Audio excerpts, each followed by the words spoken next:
Welcome in and welcome back to another episode of the Uncommon Reader Podcast. I am your host, Chris Dougherty. It is wicked chilly here in the Northeast of the United States. I think the wind chill is -7, so it's pretty cold.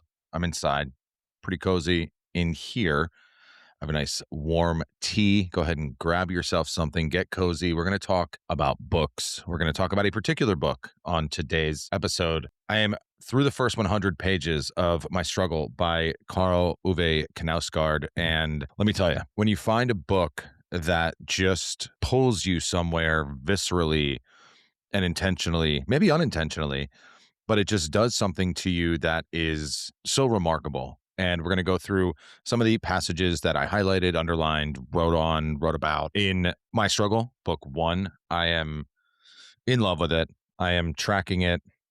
You can see if you're watching on video, there's my little, I think it's, who's that painter? What's his name? Van Gogh?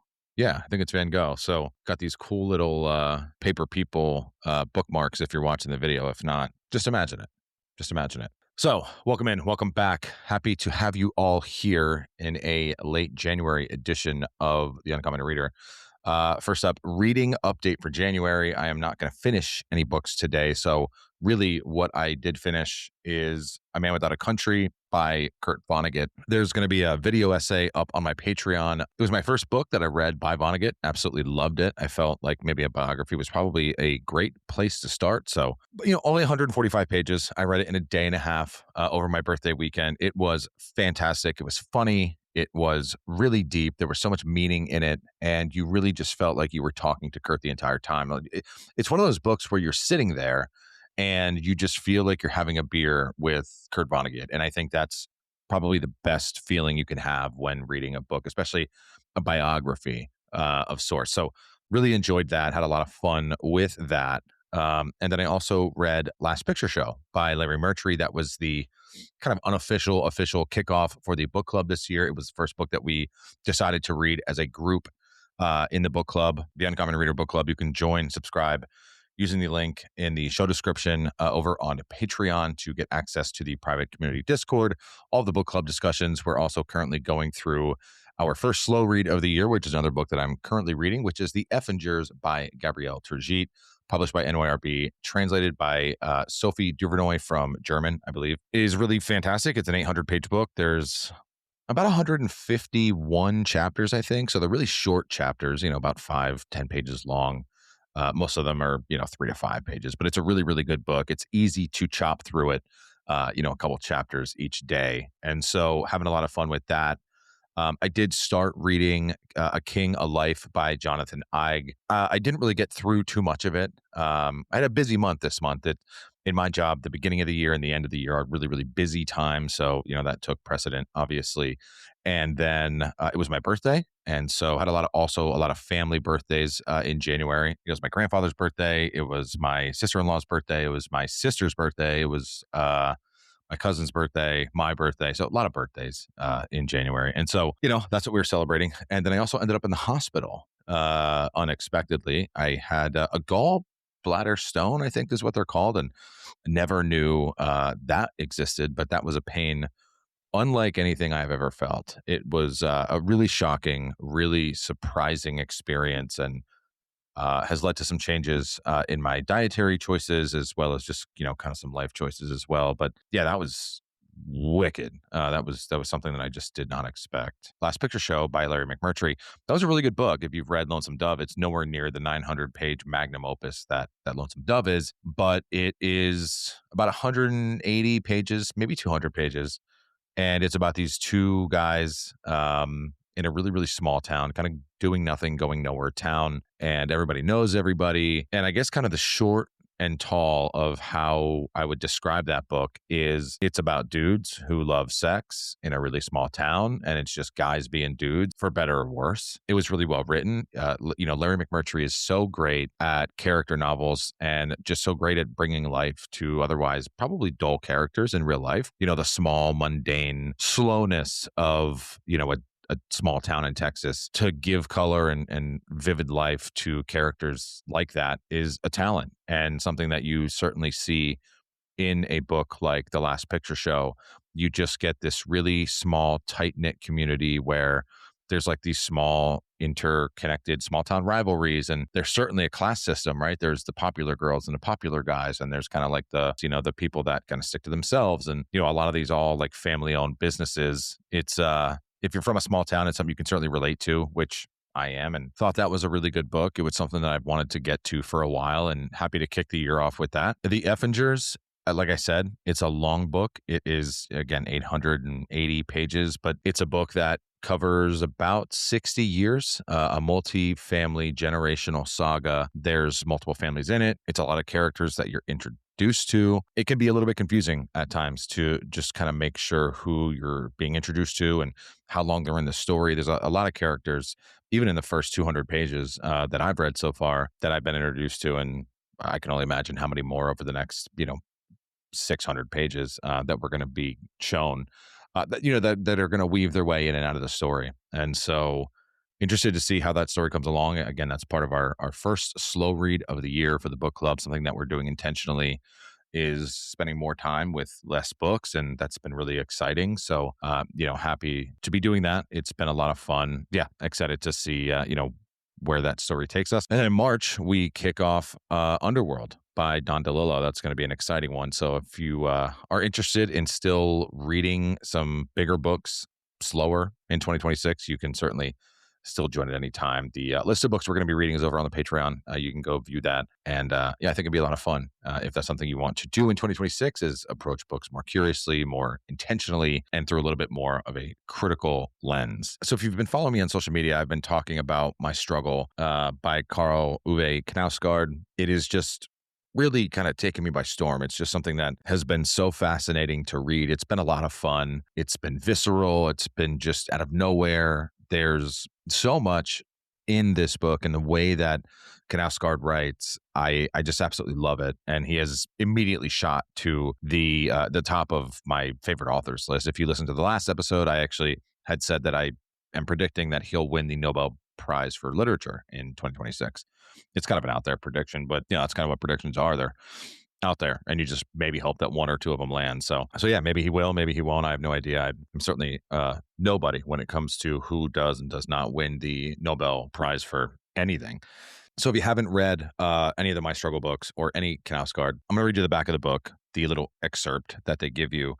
And then we'll kind of dive into some of the things that I underlined, some of the things that I highlighted, and just kind of put my thoughts on the pages of, and get into the first 100 pages of My Struggle, book one by Karl Öve Knausgaard. All right, the back of the book, My Struggle, book one, introduces American readers to the audacious, addictive, and profoundly surprising international literary sensation that is the provocative and brilliant 6-volume autobiographical novel by Karl Öve Knausgaard. It has already been appointed a Proustian masterpiece, isn't that something? And is the rare work of dazzling literary originality that is intensely, irresistibly readable. I would agree with that. I think it's irresistibly readable. I like that. Unafraid of the big issues, death, love, art, fear, and yet committed to the intimate details of life as it is lived. My Struggle is an essential work of contemporary literature. So that's the little excerpt that you get when you're at the bookstore and you see it on the shelf and you just kind of turn it around and you're like, okay, that's what this book's about. Little blurb about Knausgaard. Born in Norway in 1968, My Struggle has won countless international literary awards and has been translated into at least 15 languages. Knausgaard lives in Sweden with his wife and 3 children. So now that we've gone through the little intro, if you're watching the video, here is the cover. All the covers of the My Struggle series have just different headshots of Knausgaard. So this is the one, I kind of think he looks like the guy who sings for the Foo Fighters.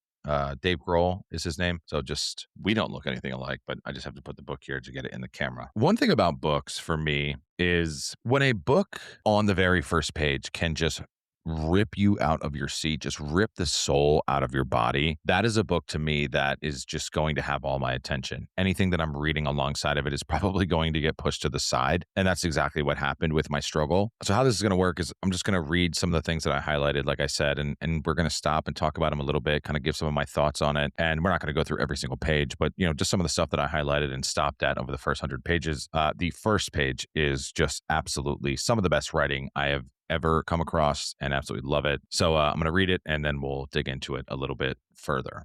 For the heart, life is simple. It beats for as long as it can, then it stops. Sooner or later, one day, this pounding action will cease of its own accord, and the blood will begin to run toward the body's lowest point, where it will collect in a small pool, visible from outside as a dark, soft patch on ever whitening skin. As the temperature sinks, the limbs stiffen and the intestines drain. These changes in the first hours occur so slowly and take place with such inexorability that there is something almost ritualistic about them, as though life capitulates according to specific rules, a kind of gentleman's agreement to which the representatives of death also adhere, inasmuch as they always wait until the life has retreated before they launch their invasion of the new landscape. By which point, however, the invasion is irrevocable. The enormous horde of bacteria that begin to infiltrate the body's innards cannot be halted. Had they but tried a few hours earlier, they would have met with immediate resistance. However, everything around them is quiet now, and they delve deeper and deeper into the moist darkness. So that's how we're starting the book. Okay, you had my curiosity. Now you have my attention. That is remarkable. That is just, if you're going to start a book and you want to knock it out of the park, what we just heard from Karl Öve Knausgaard is the way to do it. I don't know that there's a better way to start a book. Oh, yeah. I really enjoyed that. Just that was the tone that I needed to find myself ingrained in a story like My Struggle. I think the visceral nature of what hits you while you're reading that is beautiful. But again, it's visceral at the same time. It's just something that is so out there and so unexpected, because you hear that and you're like, where are you going with this? Like, what am I diving into? And when you have a story kick off like that, there's something beautiful about it. Sets the tone that, hey, anything that we're about to talk about in this book is okay. There's no limits to what we're going to talk about. But there's also kind of this hint of boundary, right? It's like, hey, death is a limit. Death is the end. And here's what happens when death happens. And here's the gruesome truth and the hideous underbelly of what death is. And it comes for all of us and it happens to all of us. And I think that just is something, when you really kind of break down the lines a little bit and you start to read between them, that was something that I just thought was really fantastic. It wasn't long after that. I actually annotated in my book. I said, forgive me, Carl, I was not familiar with your game. It was just that good. And he continues right on the second page, continuing to talk about death. The moment life departs the body, it belongs to death. And he continues on page 4. And continuing down in this paragraph, he's talking about what happens to bodies after they have become deceased, and just goes on this really long diatribe about his thoughts on death. And it's just something that was just so remarkable to me. I'm going to read this here. In larger hospitals, they are not only hidden away in discreet, inaccessible rooms, even the pathways there are concealed, with their own elevators and basement corridors, and should you stumble upon one of them, the dead bodies being wheeled by are always covered. When they have to be transported from the hospital, it is through a dedicated exit into vehicles with tinted glass. In the church grounds, there is a separate, windowless room for them. During the funeral ceremony, they lie in closed coffins until they are lowered into the earth or cremated in the oven. It is hard to imagine what practical purpose this procedure might serve. The uncovered bodies could be wheeled along the hospital corridors, for example, and thence be transported in an ordinary taxi without this posing a particular risk to anyone. The elderly man who dies during a cinema performance might just as well remain in his seat until the film is over, and during the next two for that matter. The teacher who has a heart attack in the school playground does not necessarily have to be driven away immediately. No damage is done by leaving him where he is until the caretaker has time to attend to him, even though that might not be until sometime late in the afternoon or evening. What difference would it make if a bird were to alight on him and take a peck? Would what awaits him in the grave be any better just because it is hidden? As long as the dead are not in the way, there is no need for any rush. They cannot die a second time. And so now we're looking at the logistics of death, which I don't know how many people do. I don't know that many people, maybe unless you're working for a morgue or work in a hospital, you think about or know or understand the logistics of death. It's something I certainly don't find myself thinking about quite often, but when presented with it in My Struggle Book 1 here, it is just, it's so fascinating that the mind can go to a place where it does think about something like that. And it is something that is truly fascinating when you are thinking about it. Knausgaard has a point there. It's like, certainly if a teacher were to have a heart attack on a playground at a school, you wouldn't want to just leave him there. But what would be the harm, I guess, to someone that has passed if a bird were to take a peck? It's this like almost morbid, visceral thought that no one ever thinks about, but that's what we're presented with in the very beginning of this book. I think the openness and the rawness and the courage of Knausgaard as a writer here is really remarkable and beautiful, and I just absolutely love it. I think when you're presented with something that makes you uncomfortable, especially as a reader, it puts you in a place where you have to think a little bit more, and you are presented with this decision where you're like, okay, am I just going to kind of bypass this, or am I going to be intentional about how I consume this? And as a reader, I think that's where I'm finding myself, is wanting to be more intentional about slowing things down and stopping at passages that kind of put me in an uncomfortable place, or maybe a place that I'm not used to being in, and asking more questions. Like, why is he presenting this to us on page 4 of a 600-page novel? Why is this the route that he's choosing to start the book with? Where is it going to go from here? What should I expect? Are there any expectations that I should have? Or is this just something where I should kind of buckle in right away and just be ready, right? Just kind of be ready at any moment. And yeah, I think it's a beautiful ride right off the bat here. Again, we're only in page 4. He continues talking about death for quite a while in the beginning here. He is talking about the phenomenon of death, and he goes on to say here on page 5, if the phenomenon of death does not frighten us, why then the distaste for dead bodies? It must mean either that there are two kinds of death, or that there's a disparity between our conception of death and death as it actually turns out to be, which in effect boils down to the same thing. I think that's so true. And it kind of goes back to what I was saying before, when when he's showing that visceral nature of describing death. On the first page there, he is just being extremely open and raw and visceral about what death is and the way he's thinking about it. You can tell that he's getting a lot of emotions kind of off his chest here, because these are deep feelings. These are things that, maybe you just don't say in conversation, or you don't say out loud, probably in, a public setting or whatever, but it's a deep thought, and it's something that, maybe is, something we would see more common in a journal, like a private journal, but it's out here in this book, and it's in the first couple pages. It's the introduction to the reader, the audience that he has written this book for. And so to then come back to it and ask a question about the phenomenon of death, I think is really beautiful. And I think it's remarkable in a way, because it's tying back to, hey, I introduced myself to you as the writer of this story by explaining something really kind of grotesque and morbid according to society's standards. But I want to question society's standards a little bit. I want to ask, why do we look at death in such a way? Why do we approach death in such a concealed and protected fashion? It's certainly not saying that I agree with it. I don't know really if there's anything wrong with what he's asking, certainly. But I just find it to just be this really fascinating way of introducing yourself to the audience, right off the bat. A spoiler, he continues to talk about death here on page 7. And I actually annotated, I wrote on page 7, this writing is just incredible.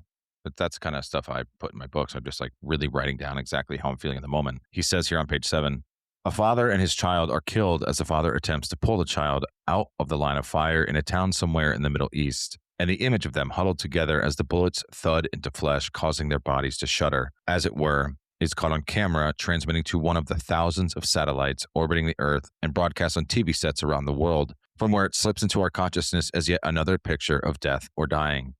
These images have no weight, no depth, no time and no place, nor do they have any connection to the bodies that spawned them. They are nowhere and everywhere. Most of them just pass through us and are gone. For diverse reasons, some linger and live on in the dark recess of the brain. Kind of my takeaway there was that death, in a way, has become something that has been sensationalized, but also extremely very watered down. The world saw a very public death last year in political commentator Charlie Kirk, and it was something that the internet saw very real and raw images of. That is something that the human brain just really isn't meant to see. If you saw that very grotesque video, what happens on the news and on social media is that we're just fed so much information all the time. And so we see things like death and hear things about death all the time. At the same time, sensationalized, it's also become so watered down in our brains. And I think he's talking to that there, where it's like, this is a father and a child that were killed. And to us, it's just another fleeting moment on a news ticker. It's just another picture we see doom scrolling on the internet. And that's at least my interpretation of it. And I think it's something that is a real connection to who we are as humans and the world that we live in and the world that is presented to us through the screens that we look at constantly. And I just thought that was something really remarkable. Again, we're only 7 pages in. I'm sure you can see why I'm only 100 pages in after starting this, I think, the day after Christmas. It's just something that I'm taking in at, pieces, because it is so deep and there's so much to really take out of what he's writing here. He then finally moves on from death and starts to talk about his perception of the world and his relationship with his father and what it was like to grow up. And he talks about a perception of his father here on page 10 that I thought was really something that I connected with a little bit, but also just his view on the perspective of the world, I thought was something really intense. He says here, "So when my father raised a sledgehammer above his head and let it fall on the rock that spring evening in the mid-1970s, he was doing so in a world he knew and was familiar with. It was not until I myself reached that same age that I understood there was indeed a price to pay for this. As your perspective of the world increases, not only is the pain it inflicts on you less, but also its meaning. Understanding the world requires you to take a certain distance from it." That is probably the one passage in this book that stopped me dead in my tracks. Because again, I think the world that we're existing in right now is one that we want to disconnect from. I think a lot of people are finding themselves not wanting to be on social media as much, not wanting to be engaged with their phone as much. A lot of the analog activities and stuff like that is becoming more prevalent. Understanding the world requires you to take a certain distance from it. I'm in my mid 30s. I just had a birthday. And as I get older, I'm starting to appreciate the time that ages me. And I'm starting to now be able to look back on a little bit of my life and see it in chunks. I'm able to remember my childhood in its own little block of memory, and I'm able to remember my early adulthood in its own little block of memory. I'm even able to remember kind of like the last 5 to 10 years in its own little block of memory. And, more so recently, as I've continued to mature and, read more and see the world differently, it's become this kind of pastime for me, is to look back and, some of the times in my life that were embarrassing, just not really be embarrassed by them anymore and just kind of disconnect myself from the world that I exist in a little bit and see it from, maybe how other people see it. And that may not at all be what he's talking about, but I think that's what's, so beautiful about reading is our interpretation can be something that's specifically for us and us individually alone. And I think for me, that's kind of what I took away from it was there's this need to be able to step back, disconnect from the world that we're seeing and just kind of be objective a little bit and just kind of exist in objectivity and much less in subjectivity. Right. And so that to me was something really striking and something just really timely, especially as I was kind of reading that around my birthday and just felt like it was something that I needed to hear. And I think that's a wonderful thing about books is sometimes you'll be reading that book where you're like, wow, that's exactly what I needed to hear at the right time. Is really timely for me. And, that passage certainly is the case. He continues on,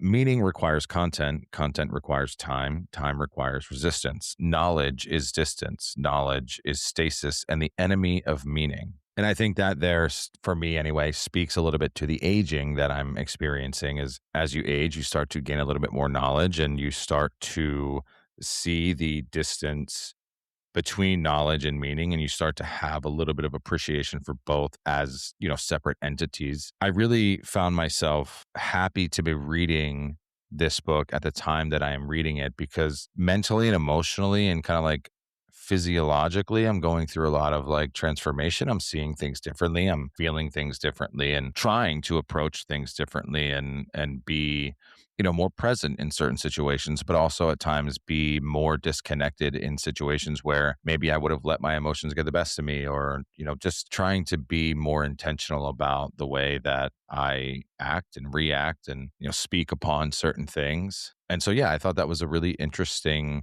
passage, especially for the time that I read it. It felt delivered at the right time.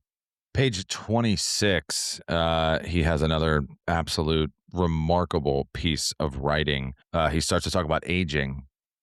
here on page 26, and it's absolutely fantastic. I'm going to dive into it right here. The only thing that does not age in a face is the eyes. They are no less bright the day we die as the day we are born.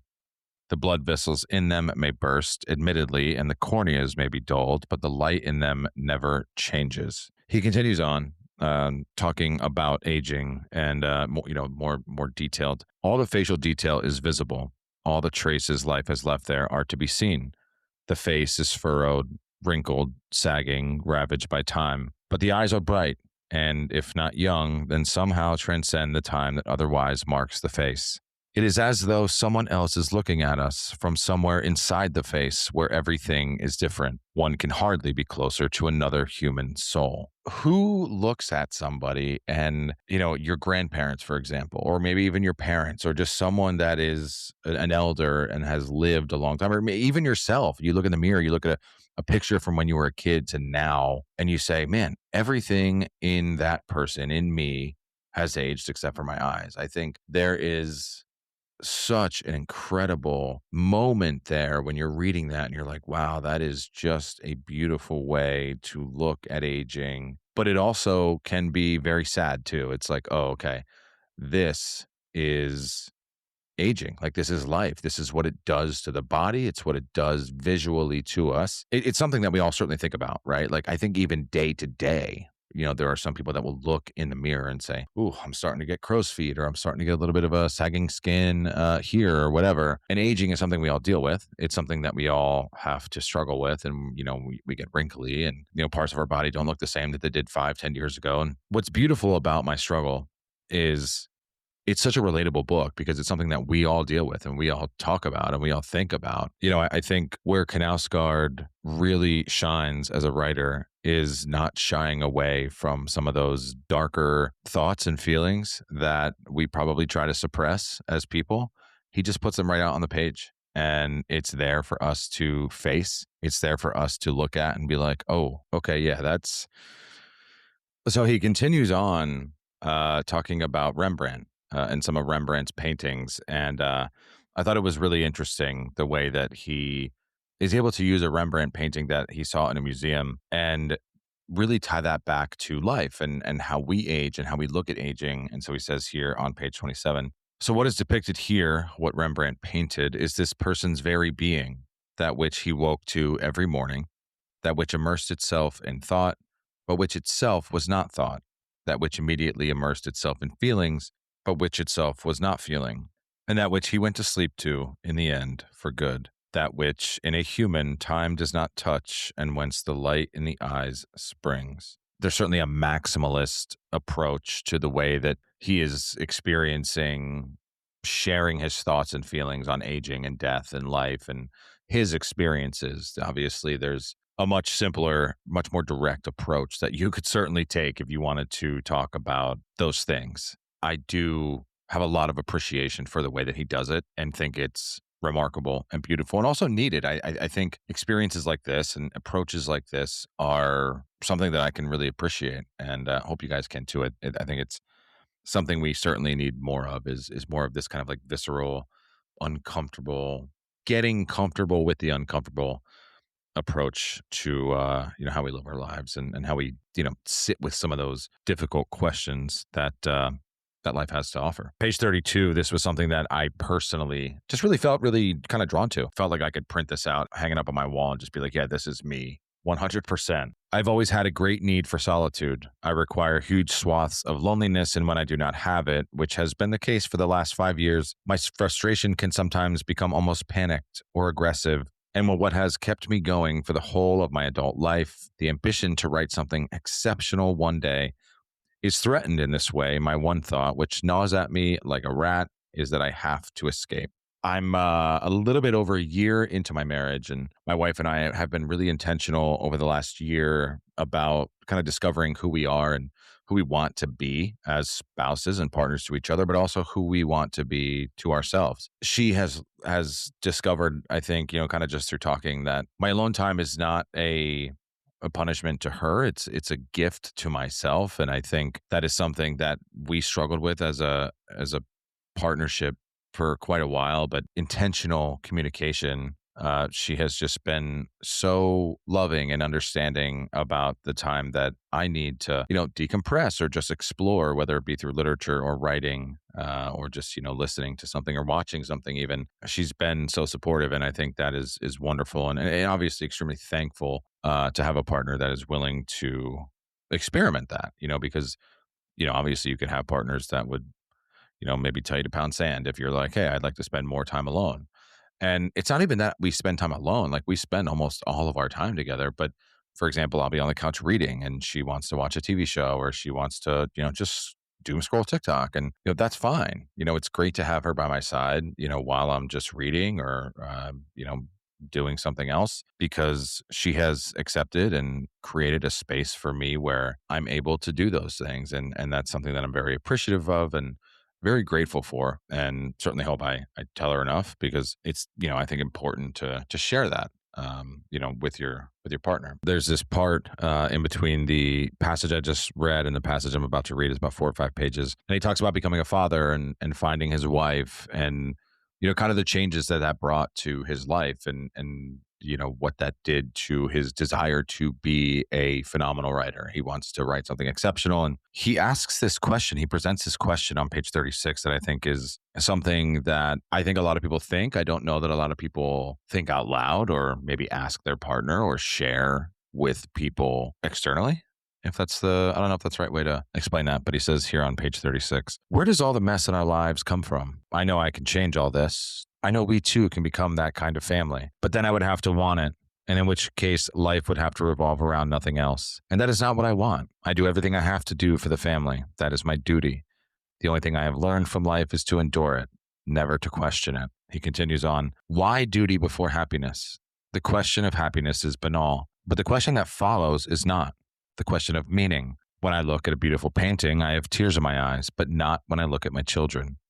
That does not mean I do not love them, because I do with all my heart. It simply means that the meaning they produce is not sufficient to fulfill a whole life, not mine at any rate. Soon I will be 40, and when I'm 40, it won't be long before I'm 50. And when I'm 50, it won't be long before I'm 60. And when I'm 60, it won't be long before I'm 70, and that will be that. My epitaph might read, here lies a man who grinned and bore it, and in the end perished for it. So those are some of the things that stuck out to me in the first 100 pages. There's more, but they're a little bit more personal kind of stuff that I'm, going to put in my journal and, maybe talk to my wife about. It's just, there's this wonderfully beautiful, natural style about what is being shared in my struggle book 1 by Knausgaard. And it's something that I just absolutely am loving and really, really enjoying and having a lot of fun with. I think this is an experience of reading this book that I will probably look back on for a really long time. It's a book that is something I can relate to a lot, especially, when he talks about his relationship with his father and, kind of how he fit into his friend groups, and his relationship with his mother certainly is something that I can also relate to. And it's something that I'm just really, really happy that I came across and actually ended up buying 2 really good friends that I met through content, Sam and Josh. I got them each a copy of my struggle book 1 for Christmas. And Josh had reached out to me recently and was like, this is some of the best writing I've ever read. So that was really cool to hear because I respect Josh's opinion a lot and, think it may be something that he finds interesting. And I know that he's kind of going through some writing stuff too. And, Karl Öve talks in this book about his struggles and triumphs with writing. So, I thought maybe that would fit, kind of for Josh. And Sam is just someone that just loves really great books. And so, both are deep thinkers and people that you can have really deep, meaningful conversations with. And so was happy to share that with them because, it was something where I felt there could be some good conversation that came from it. So with that said, at the end of every episode, we do share some Q&As, some that are from Instagram that I throw out in my story, and then also some private questions that are asked by the folks in the Discord. That is a perk that you get for joining the Patreon. Again, link in the show description below. First question from Snackwave, good friend of the show. How do you read and why? Example, do you sit at a desk in silence or do you kick your feet up on the couch with some music and bourbon?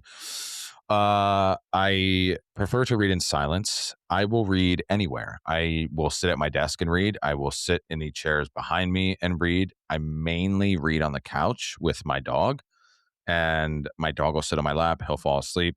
My wife will be laying on the other side of the couch. We have like a sectional couch. And so that's mainly where I read. Try to, like, if I'm trying to read on my lunch, I'll just, sit back because I work in where this is being filmed. And so I'll just sit back on one of those chairs behind me and, try and get 20 minutes in. That is mainly where I'll read. I am typically always drinking a tea when I'm reading. Love a good tea, but in the morning it's, coffee.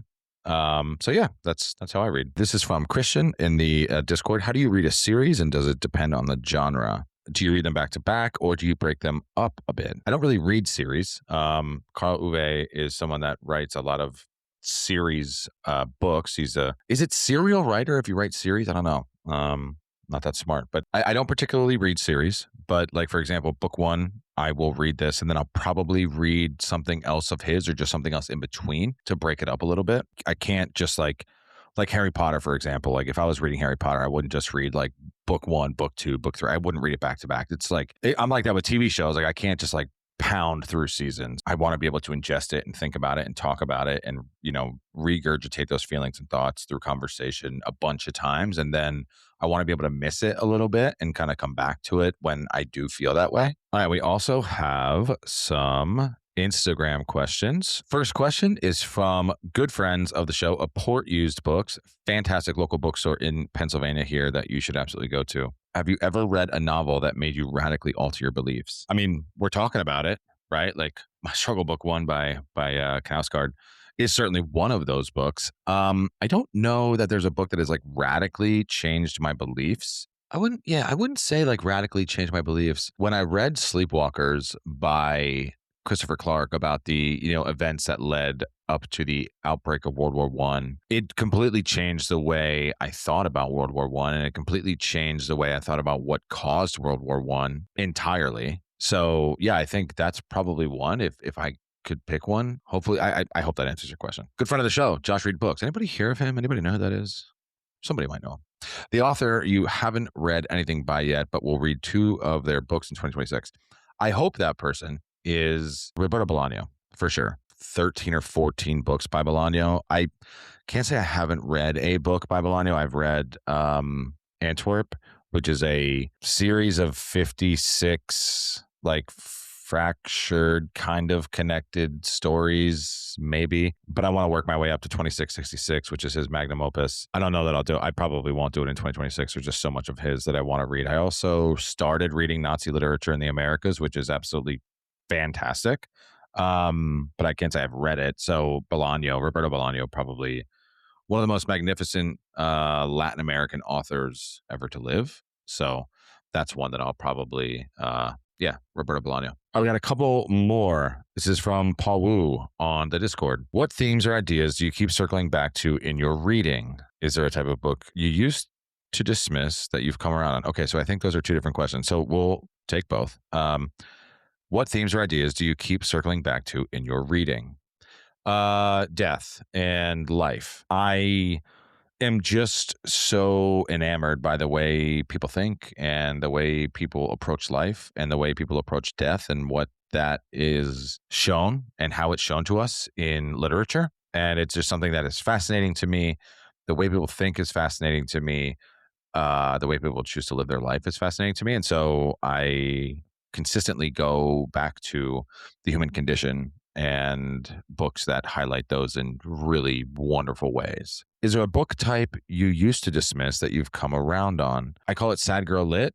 After reading My Year of Rest and Relaxation by Atessa Mashve, I'm all in on Sad Girl Lit. So really anything that is like My Year of Rest and Relaxation, I'll probably read because I just think it's awesome. And I think it's just a great genre and like kind of that like self-deprecating dark comedy, really literary style of writing is wonderful and I love it. And so, yeah, I think that's kind of the type of book that I keep coming back to. Last question is from, I think I know this girl, Katie Don't Cry. That is my wife, actually. If you could travel somewhere from a book you've read, where would you go? If I could travel somewhere from a book that I've read, where would I go? Man, I have read a lot. Oh, somewhere from a book that I've read is Ireland During Christmas, which is from Small Things Like These by Claire Keegan. It sounds cozy. It sounds comfy.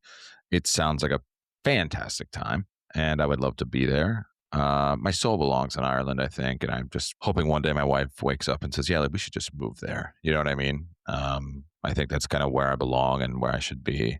Just in a cozy countryside, owning a bookstore, drinking a lot of tea, and living my life peacefully, just reading books and selling books, maybe. So, yeah, that is it for today's episode. A little bit all over the place, maybe, probably. Some really awesome, exciting announcements coming up in the next couple weeks. So if you're not following on social media, please do. You can follow me at Chris Reads Books on all socials. A couple things to look out for. Again, if you want to hop in the book club, you can do so by clicking the link in the show description. Head over to Patreon, become a member, get all the awesome perks, come in the Discord, chat, have a good time, talk about books, read books, and just talk with really cool folks. We're just under 500 people. That's really fun as well. I'm going to be part of a really, really cool event that I'm excited to have announced in the near future. Cannot wait for that to come out and be able to share that with everybody. It's a local event here in Pennsylvania. So if you're in Pennsylvania, keep an ear and an eye out for that. And yeah, got some really cool like YouTube videos coming out here shortly, like more essay style is kind of where I'm going to be taking some of that content here in the near future. So thank you guys so much. Love you guys so much. If you're new here, thanks for hanging out. Follow, talk to me on social media, recommend me your favorite book. I love being recommended books. And if you're returning, thanks for hanging out again. Like, rate, subscribe, follow, comment on the show. If you're, wherever you listen to podcasts, it helps grow the show, helps us get seen by more people, which is what we're trying to do. We're trying to spread the love of reading and the approach of literature through the lens of study with this podcast, with the content. Love you guys. Have a wonderful, wonderful day. Hopefully, if you're in the Northeast like me, you get a little bit warmer here soon. We'll talk to you in a little bit. Love you. Bye.